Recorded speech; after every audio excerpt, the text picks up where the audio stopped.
Então vamos lá, galera. Propriedade dos determinantes. Tá? Eu enumerei para vocês aqui as 9 principais propriedades. Não são as únicas, mas são as principais que você tem que saber. No terceiro vídeo sobre determinante, eu ainda vou falar das mais avançadas, que é o caso do teorema de Jacobi e da regra de Chiot, tá bom? Essas mais simples são aquelas que dificilmente a questão lá no vestibular vai te lembrar da propriedade. Você tem que saber. Bora lá. Primeira observação. Todas as propriedades de determinante servem para todos os tamanhos de matrizes. Aqui nos meus exemplos, se eu usei uma matriz 3x3 ou se eu usei uma matriz 2x2, é só para facilitar o seu entendimento. Tá ok? Bora! Primeira propriedade. Só de olhar para essa matriz aqui, eu posso afirmar que o determinante dela é zero, sem cálculo algum. Por quê? Porque quando uma matriz tem uma fileira nula, o seu determinante é nulo. Quando eu digo fileira aqui no vídeo para vocês, é porque isso se aplica tanto para a linha quanto para a coluna. No caso, eu coloquei uma linha de zeros. Tudo bem?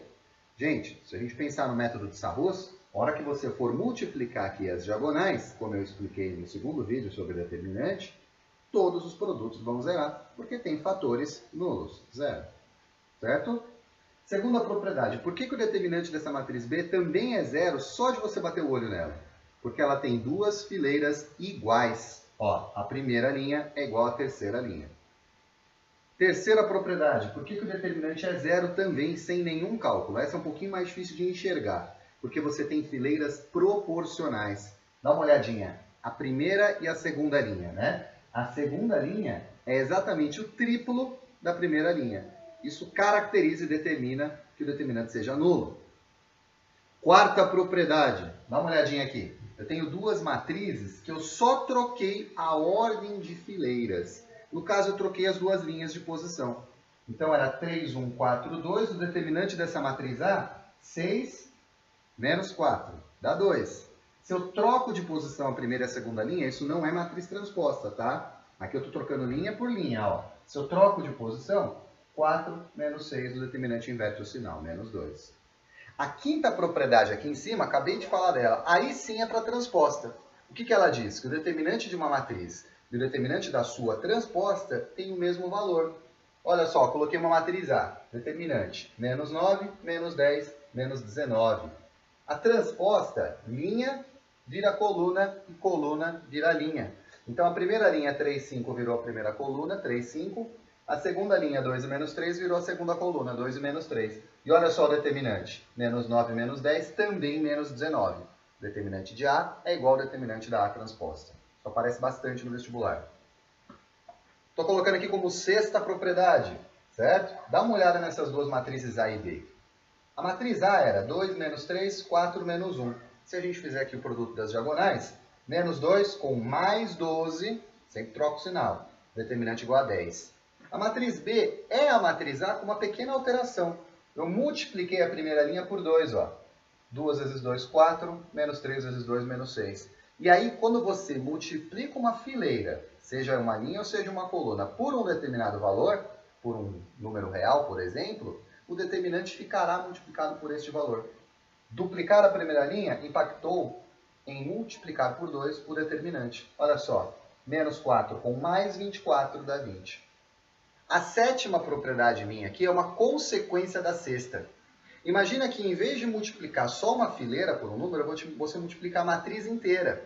Por exemplo, eu pego essa matriz A do exemplo 6 e multiplico ela por 3. Quando você multiplica a matriz inteira, todas as fileiras vão ser multiplicadas por esse valor.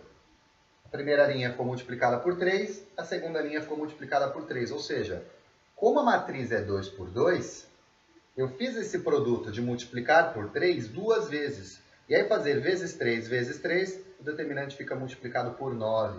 Dá uma olhada no resultado. 90, 9 vezes maior.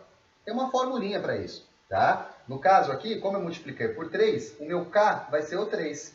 Tá? Então é sempre K, o valor que você multiplica, elevado à ordem da matriz, porque depende do número de linhas ou de colunas que você tem. No caso, 3, que foi o que a gente fez, elevado a 2, por conta do tamanho da matriz, fica 9 vezes o determinante da matriz original, que era 10.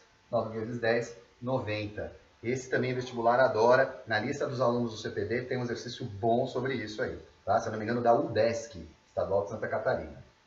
Bom, a propriedade 8 diz respeito às matrizes triangulares.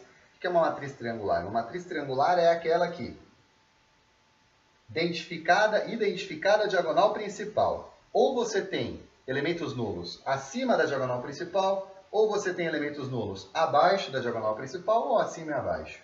Quando isso acontecer, o determinante é apenas o produto dos elementos da diagonal principal. No caso aqui, 3 vezes menos 1 vezes 4 dá menos 12.